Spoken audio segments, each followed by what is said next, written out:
அஸ்ஸலாமு அலைக்கும் வரஹ்மத்துல்லாஹி வபரகாத்துஹு. அல்லாஹ்வினுடைய சாந்தியும் சமாதானம் அனைவரும் மீது உரித்தாகட்டும். இந்த வீடியோவில் ரொம்ப நாளைக்கு முன்னாடி ஒரு செய்தி சம்பந்தமாக ஒரு வீடியோ சம்பந்தமாக நம்ம பேசலான்னு இருந்தோம். அதுக்கு பின்னாடி எனக்கு வேலைகள் அதிகமானதுனால நம்மளால் பேச முடியலை. அது எந்த வீடியோ அப்படின்னா, என்னுடைய நண்பர் பேசிக்கிட்டு இருக்கும்போது ஒரு வீடியோ எனக்கு காமிச்சார். இந்த வீடியோ நீங்கள் பாருங்கள். இந்த வீடியோ அவ்வளோ மோசமானதாக பண்ணி வச்சுருக்கிறாங்க.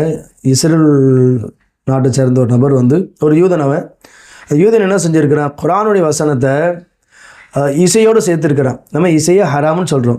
அந்த இசையோடு சேர்த்து குர்ஆனுடைய வசனத்தை சேர்த்து வச்சு பாடலுடைய வரிகளில் அதை படித்து வச்சுருக்கிறான்.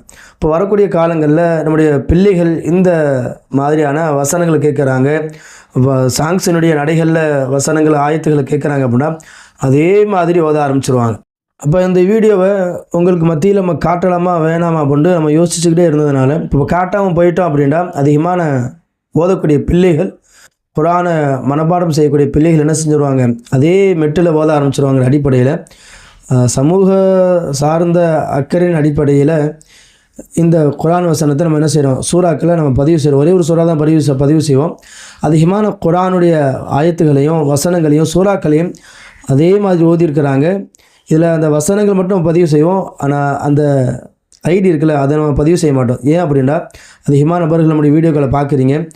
பார்க்குறதுனால அதை என்ன செஞ்சுருவீங்க, அடிக்கடி கேட்க ஆரம்பிச்சிருவீங்க. அப்படி தான் இசை என்பது ஆரம்பத்தில் நம்ம விருப்பம், அது நல்லா இருந்துச்சு அப்படின்னா திரும்ப கேட்க ஆரம்பிச்சிடும். அந்த அடிப்படையில் ஒரே ஒரு சூறாவை மட்டும் இதில் பதிவு செய்வோம். முழுசாலாம் கிடையாது. உங்களுடைய பார்வைக்கு இந்த மாதிரிலாம் இருக்குது. இப்போ அதிலிருந்து நம்ம பிள்ளைகளை பாதுகாத்துக்கொள்வது காலத்தினோட கட்டாயத்தில் இருக்கிறோம். நம்ம ஏன் நம்ம திரும்ப குர்ஆனுடைய விஷயங்களை நம்ம பேசிக்கிட்டே இருக்கோன்னா, குர்ஆனுடைய விஷயங்களுடைய விஷயத்தில் பிள்ளைகள் அதிகமாக ஓத முடியாத ஒரு சூழ்நிலை நம்ம பார்க்குறோம்.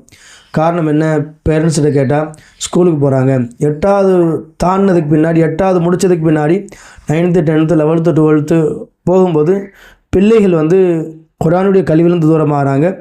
அதுக்கடுத்து பள்ளிவாசலும் தூரமாகிடுறாங்க. பள்ளிவாசல்களை அவங்க வர வைக்கிறது ரொம்ப கஷ்டமாக இருக்குது. அதுக்கு பின்னாடி போய் குர்ஆனை அவங்க ஓத போகிறாங்க. அந்த மாதிரி பிள்ளைகள் ஆன்லைன் கிளாஸுக்கு போவாங்க. இப்போ ஆன்லைன் கிளாஸுக்கு போய் என்ன செய்கிறாங்க, இப்போ இந்த மாதிரி வசனங்களை கேட்டாங்க அப்படின்னா அவங்க என்ன செஞ்சுருவாங்க, குர்ஆனுடைய அந்த வசனங்கள் அல்லாமல் பாடலுடைய வரிகளில் ஓத ஆரம்பிச்சிருவாங்க. அப்படிப்பட்டவங்களுக்கு இது முக்கியமாக அந்த வீடியோ நம்ம போடுறோம். அஸ்ஸலாமு அலைக்கும் வரஹ்மத்துல்லாஹி வபரகாத்துஹு. பிஸ்மில்லாஹிர் ரஹ்மானிர் ரஹீம். அல்ஹம்துலில்லாஹி ரப்பில் ஆலமீன். அர்ரஹ்மானிர் ரஹீம். மாலிகி யௌமிddin. இய்யாக நஅபுது வ இய்யாக நஸ்தஈன். இஹ்தினாஸ் ஸிராத்தல் முஸ்தகீம். ஸிராத்தல் லதீன அன்அம்த அலைஹிம்.